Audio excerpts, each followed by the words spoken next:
Hey there, welcome to the very first episode of Keeping It Simple with Hardik. This is something that I've always wanted to do from the past 2 years, but I couldn't due to the fact that I was in a science stream and it was really hectic back then. But I'm really glad right now that this idea is finally materializing and taking off.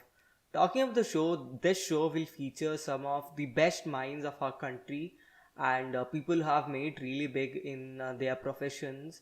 So people viewers who are going to watch it, you are surely going to benefit from this show because of the fact that you will get a better understanding of what it takes to get that position and what are the qualities and the virtues that you need to possess to make it big in a certain profession.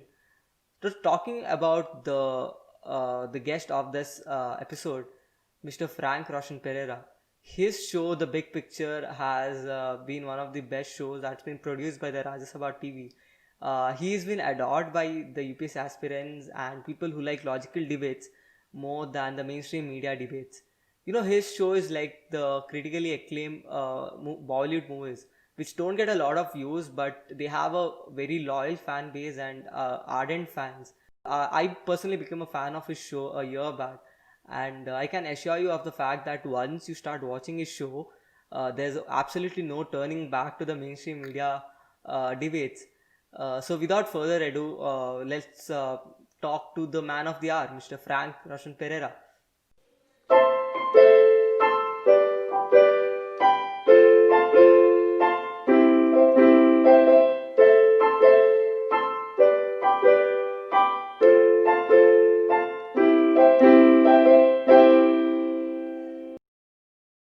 A very warm welcome to you, sir. It's an honor and my pleasure to have you here. Thank you so much, Hardik, for having me on your program. It's really, a good moment to be here. I'm feeling happy to do this interview. For a change, it's good to be on the other side of the table. I'm the one usually asking all the questions. Today, you're the one asking the questions, and I'm answering them. So it's good for a change to be on the other side of the table. Firstly, I would like to congratulate you over the immense success and the appreciation that your show, The Big Picture, has garnered since the inception of the show. Diving right into this interview, my very first question to you is how is journalism, the paradigm of journalism, doing right now? And is it a good time to enter this media industry as a journalist or a content writer or any other role for that matter? Well, the plain and simple answer is no. It's not because of anything else. It's because, none of the sectors or none of the industries are doing well at the moment as a result of the pandemic. But if you ask me if the situation is going to be the same in the months and years to come, no. Once the pandemic ends, once things go back to normal, the situation is bound to change. And just like any of the other sectors or industries, even the media industry is going to bounce back. I'm very, very confident about that. We have a vibrant and a diverse media sector in our country. And I believe that, there are going to be opportunities galore as far as young budding journalists are concerned, and we just have to wait it out for the time being because there have been job losses, there have been pay cuts, really, as far as the industry is concerned. But once things go back to normal, I see the situation changing and turning for the better. And definitely, budding journalists will get their opportunities once again in the months and probably in the next 6 months to about a year or so. So by 2021, I think the situation should be back to normal, and with people getting back to their lives also, and the media industry also bouncing back, and people doing well there. Because as far as journalism is concerned, let me just tell you something. It's not for the faint hearted. It should not be just taken as another career option. Only those who are really passionate about journalism should be the ones who will take up journalism. Those who have a nose for the news, those who have good communication skills, those who have the heart to battle it out and to weather the storm and to do well in the industry, because it's not something that is easy. It's not a very easy going job. You have to really work hard. You have to work long hours, and basically you have to have the passion for it. Only then get into it. So, were you really passionate about journalism growing up?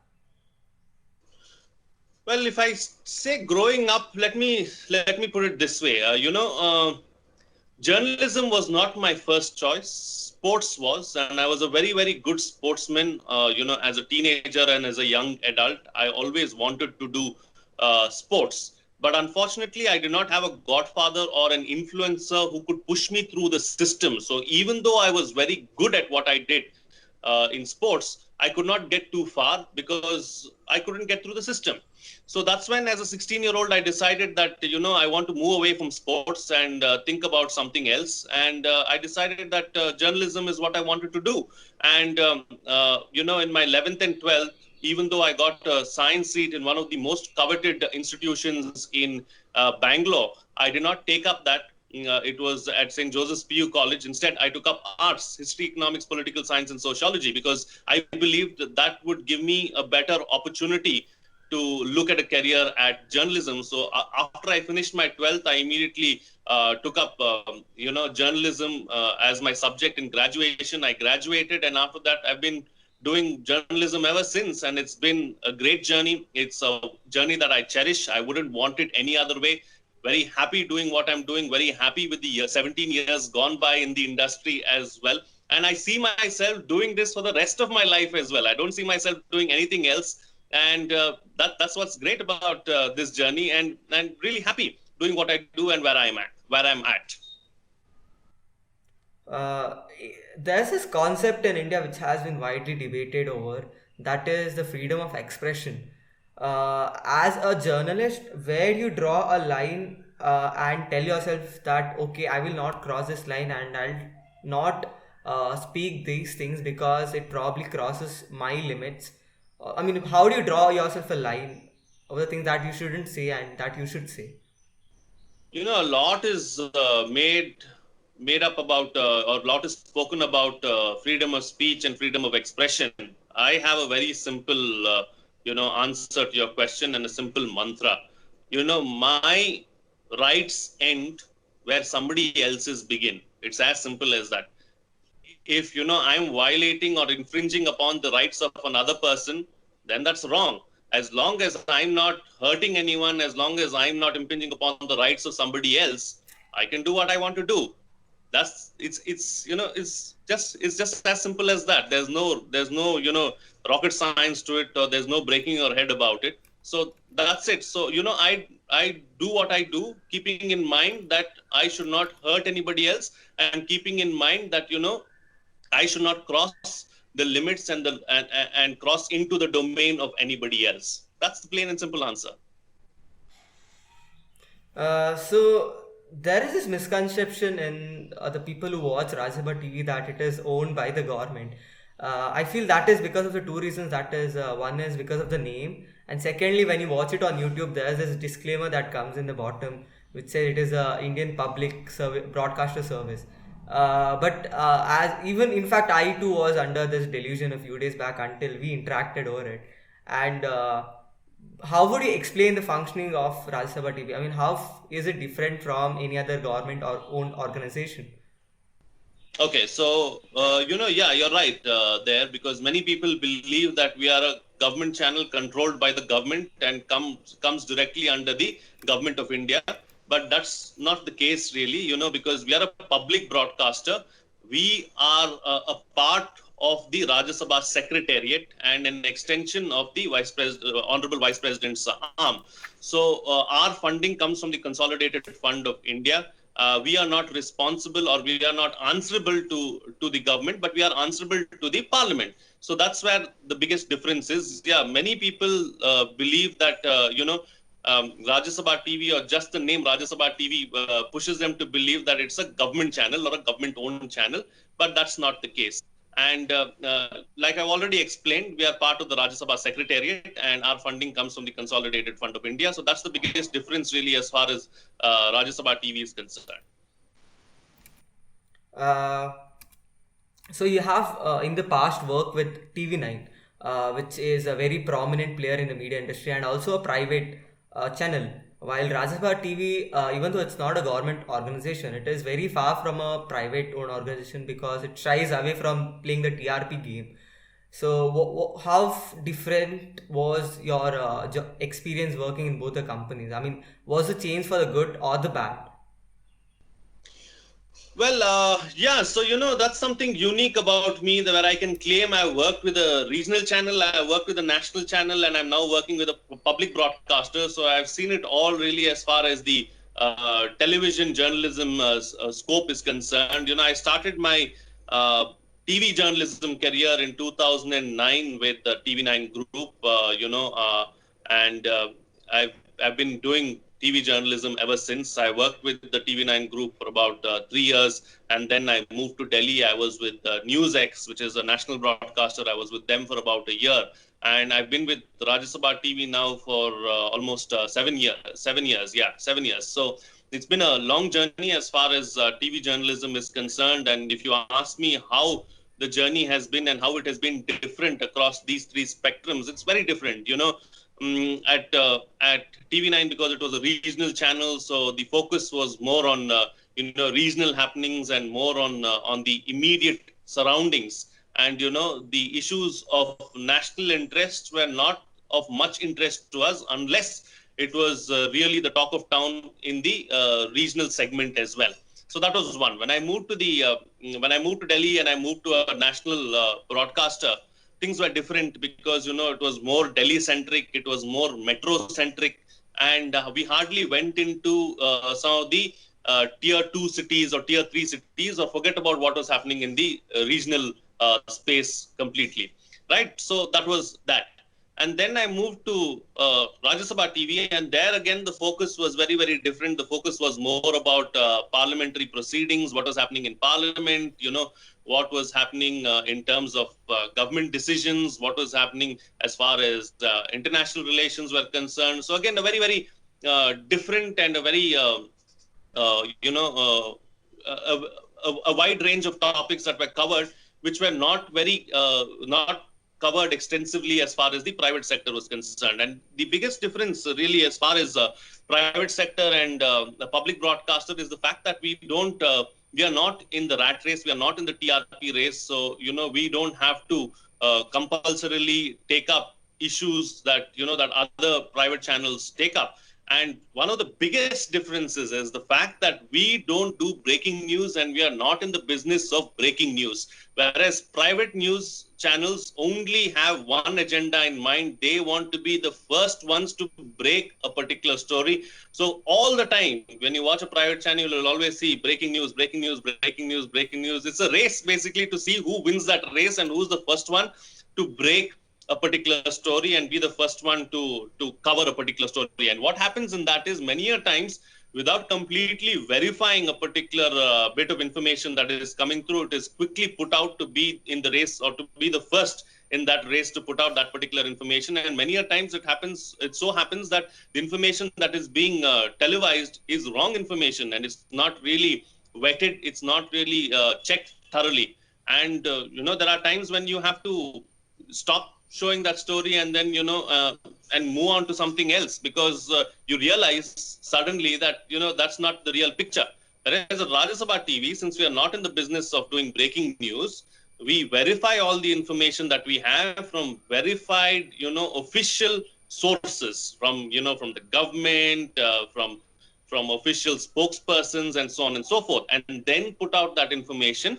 So it helps. So more often than not, I mean almost always, it is authentic, verified, and very trustable information that is out there as far as the public broadcasters are concerned.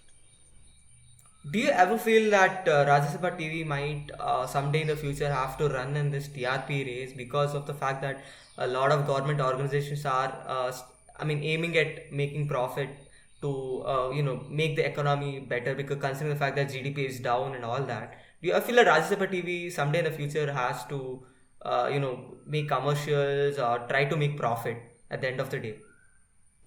So if you look at the functioning of Rajya Sabha TV, and let me put it this way: India is almost a $3 trillion economy, and that's that's where we stand.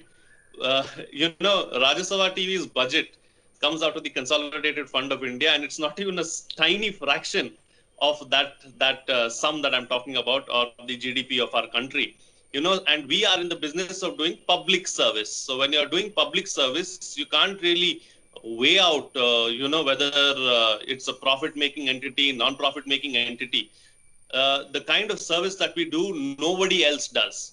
So that's what's unique about us, and that's what's different about us. As far as ads are concerned, we have experimented with this idea of ads, and in between, I think it was last year or the year before that, we were indeed taking ads, and they were all government ads. They were not any private ads, because we don't want to get into this business of taking private ads, because we don't want to be dictated to by those who are giving us those ads. Whereas government gives out ads everywhere. It's just informative. It's nothing else. The government gives out ads in the form of information that it wants to give out to the masses. We are anyways in the business of giving out information to the masses. So I don't see a problem there as far as taking government ads are concerned, because Doordarshan does it, All India Radio does it, and several of the other private media houses also do it. So we can take ads, and that is a good way of generating revenue. But the idea of taking private ads, I'm averse to, because like I said, when money comes in from outside, from the private players, there may be an instance, or there may be a chance where they would like to extract their pound of flesh at some point in time. And that is something that we don't really want to get into. And as far as the TRP race is concerned, I'm not for ratings and rankings, because how do you judge and how do you decide whether something is good or bad? I mean, the entire TRP race, if you look at it in this country, I for one think it's a farce. I mean, there are about 1,000 boxes that are installed around the country, and then those 1,000 boxes decide whether one particular channel is the best or not. And the sample size is so small that I believe you can't really capture the real essence of how a news channel is doing. And yes, if we are in that TRP race, and and the same yardstick is used to measure how Rajya Sabha TV is performing and how Rajya Sabha TV is doing, we'll probably be last in that particular race. But does that mean that we are bad, or does that mean that we are not doing a good job? I let the viewers and I let you decide. So I'm not someone who goes by these rankings and these ratings. It's not something that I subscribe to, and it's not something that I completely believe. Your coming back to your show, that is The Big Picture. It has been the one of your best shows from the Rajya Sabha TV. I believe that there's a lot of meticulous planning that happens behind the scenes, but how exactly does the show go about? I mean, what is the exact process behind putting up a great show at 8 p.m. in the night? So the process is simple. It's not 8 p.m. It's 9:30 p.m. Just a small correction there. Yeah. So So the day starts off in the morning. The topics are decided. Once the topics are decided, I sit down with my guest relations team, and we decide, and I tell them about who are some of the guests that I want really as far as the show is concerned. Here I'd like to add something. Many people have reached out to me on social media saying that they want to see more of a particular guest, or why don't you invite person A or B more often? It's not very easy to keep calling the same person again and again, because the idea, one, is to ensure that we get contrasting views and we get different views on a particular subject. Second of all of these guests are stalwarts, experts, and really, big names in their own respective fields. And they are not at the beck and call of Rajya Sabha TV. They are always busy with something else. And the turnaround time to get these guests, because The Big Picture is a daily show. So we have to line up these guests and get these guests on a daily basis. So there's not much time. There's about 4 hours or 5 hours, for the guest team to get all these guests in place, because the show has to go on that particular day. The topic is decided in the morning in the editorial meeting, after which the guests are lined up, and then the show is recorded, and it's then put out on air at 9:30 p.m. So it's a whole process that goes on. So, but please be rest assured that, we ensure that we try to get the best names in the business. I want to get the best names because I want my show to be the best show out there.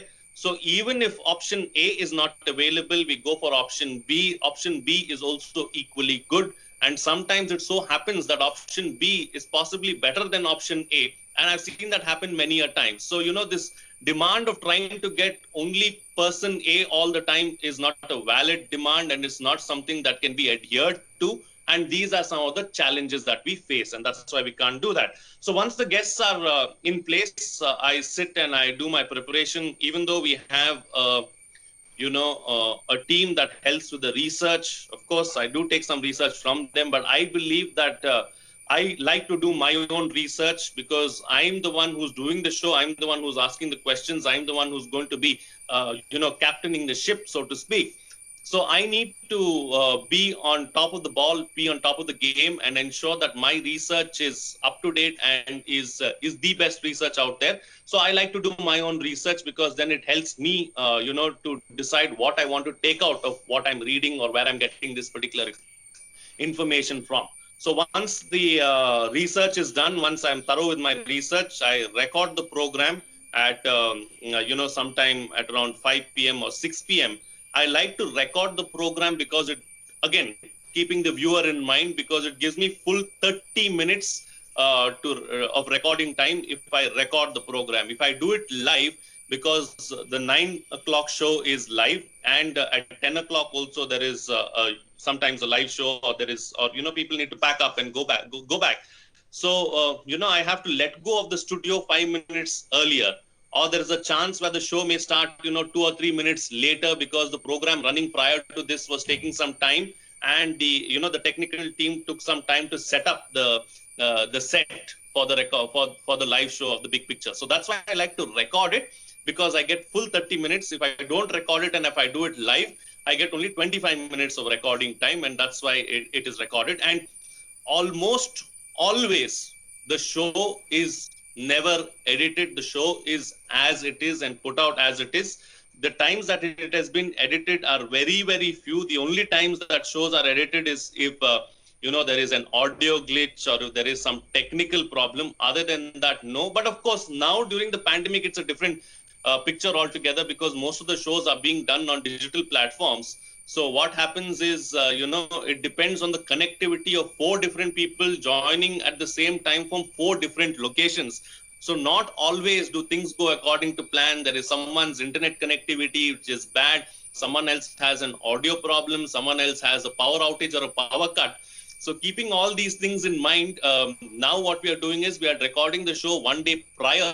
And if there are such kind of contingencies, we ensure that we edit the program and then put it out on air. And that's how the big picture is pieced together and put out for you guys to watch. YouTube has come to be seen as one of the major sources of entertainment in the recent days. And rightfully so, a lot of news channels have come down to YouTube and started streaming their news programs. In fact, Rajya TV 2 is there on YouTube and has a huge number of subscribers, that is around 5 million, inching very close to 5 million now. Do you see YouTube as the future of Indian news channels, and do you believe that watching news on the TV will become a concept of the past and will become an obsolete concept? Okay, so I don't think the TV will become obsolete, because the TV has been around for several decades now, and the TV has weathered several storms, So they've called it the idiot box, they've called it everything else, but people still like to watch TV. There are many who like to switch on the TV in the evenings, watch and see what's happening.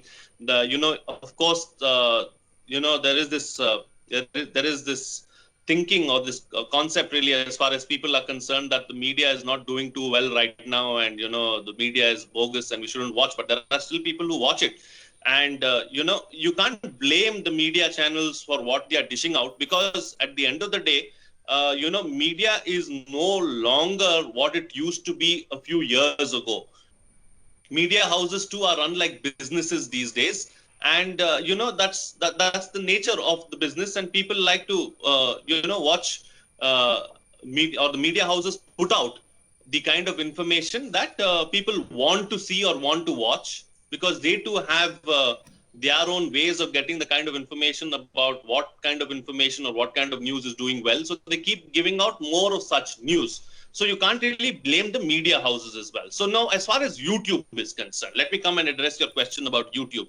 Yes, YouTube or digital platforms are seeing a lot of traction these days. The pandemic has also helped in many people taking to the digital platforms, and everything is digital. Everything is at the tip of your fingertips now, and everything is at the swipe of your hand. So how YouTube works is, there's so much of information out there. People go onto these digital platforms and they want instant information. So if there's something that they like, they watch it. If there's something that they don't like, they just skip it and they watch something else. So YouTube is definitely, or digital platforms, are going to be a big thing in the near future. And that's why many news channels are on digital platforms. And news is also not going to go anywhere. And that's why you see several of the news channels as well, who are present on these OTT platforms or digital platforms, carry news channels as a bundle. So, so the TV is not going to get obsolete, and digital media is really a thing of the future, and something that is going to be here to stay. But the TV is also going to be here to stay, and we're going to see both go along together. So you have been in this media industry for a really long time now, and you have been hosting the big picture also for quite a while now. Has your job ever felt mundane and repetitive and monotonous, and that made you feel like, okay, this is something that probably I don't want to do for the rest of my life, or and have you looked for a career change? In the last 11 years, I have not looked for a change in careers. I've always wanted to do journalism. Like I said, I've never been happier in life than I am right now professionally. No, life doesn't get mundane. Life doesn't get boring. I mean, what's not to like about what I do? Because, on a daily basis, I'm discussing something different. If I was discussing the same thing over and over again on a daily basis, then it becomes boring. If I was entering data, the same set of data for 10 years, then it would have gotten boring. But that's not the case, because every day is different. Every day is different because every day is new, and I'm discussing something new. And, it's exciting to try and find these topics, to try and find, these discussion issues that I take up, because that in itself is a challenge. I do things very differently, and the kind of topics that I take up, probably no one else takes up. So that's also extremely interesting and exciting to start off with.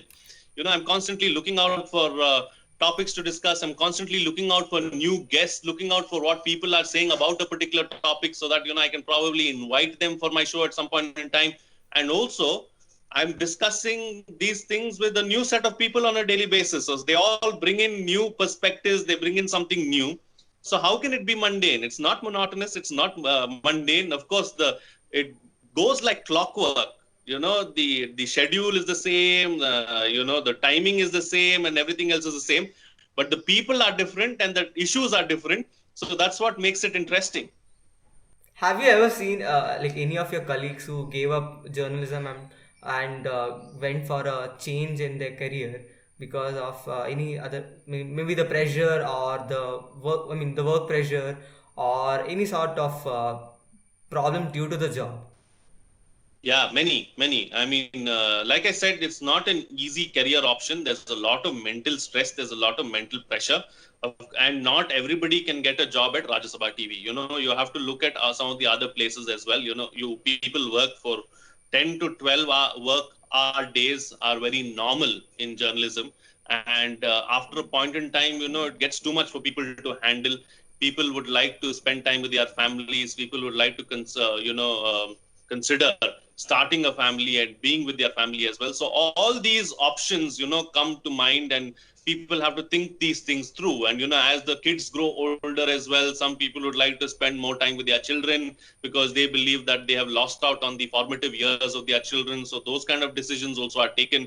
Another decision, another reason for people to quit the media is, most of these media houses, the big ones, are located in Delhi. And a few of them, of course, are located in Bombay. Many people don't like the big city life, or they are fed up of the big city life, the traffic, the pollution, and everything else that comes along with it, and they want to go away and move away from the big cities. And a lot of people are doing that now. Going to tier two cities, or going to the rural areas to breathe clean air and to give a conducive environment for their children to live in. So these are some of the reasons why people have quit the media industry and have left as well. There has been instances when people have been pressurized by their bosses as well, and people have crumbled under that pressure. Pressure is there for everyone. It depends upon how you take it and how you handle the situation and how you deal with it. Everyone has 24 hours in life, and everyone's problem is the biggest for that person. So it's how you deal with that problem is what is important. And so some people crumble under the pressure. Sometimes people don't know how to handle pressure as well, and they quit too. So these are some of the reasons. And many people in the industry, because of the sheer nature of the industry and because of the sheer mental stress that involves that the industry gives you, people quit and move on. Just like how there are like thousands of players who play cricket pretty well, but only 11 make it to the national cricket team. Probably when you started out, I mean, when you took up when you started pursuing your course, that is journalism, you must have had your classmates, and even for that matter, a lot of people right now they take up journalism, but not everyone gets to be the host of the big picture. Like, what is the exact secret, or like your mantra or something that took you to a position where you are right now? Sheer passion and sheer interest. Okay, in my journalism class, I think there were about 60 students. I think I am the only one, and I can think of one more person, who is in broadcast journalism. Nobody else is. Out of the class of 60, there are only two people who are in broadcast journalism. And many people branch out to do reporting. Many other people branch out to become professors. Many other people branch out to do advertising, content writing. And the scope is immense. It's not necessary that, you have to do TV journalism. The journalism aspirants or people who want to become journalists can branch out to do many other things. So as far as so why am I one of those one out of those 60 is because I was passionate. This is something that I've always wanted to do, and I worked hard towards towards my goals. Working hard, working smart. These are the two things that are most important. If you set your eyes to your goals, and if you work hard and you work and you push towards it on a daily basis, there is nothing that can stop you. As long as you are in a positive frame of mind as well, and you make up your mind that this is what you want to do, there is no power in the world that can stop. But you truly and honestly need to believe that that is what you want to do, and you have to truly and earnestly work towards achieving that goal. Only then can you achieve it. But if you say that I want to be the anchor of the big picture but don't do anything about it, it's not going to come and fall in your lap. So, you must have had a bad day at work too, in your professional career. And how did you deal with them? Like I said many times in this interview, I'm a positive person. I'm someone who likes to smile always. I hardly ever lose my cool. I hardly ever lose my temper. I believe that, whatever has happened has happened. There's no point crying over spilled milk. We look at how do we rectify the situation and move forward. Always look ahead. There's no point looking at the past, because the past is only something that is going to haunt you. So leave it behind, put it behind you, and move ahead.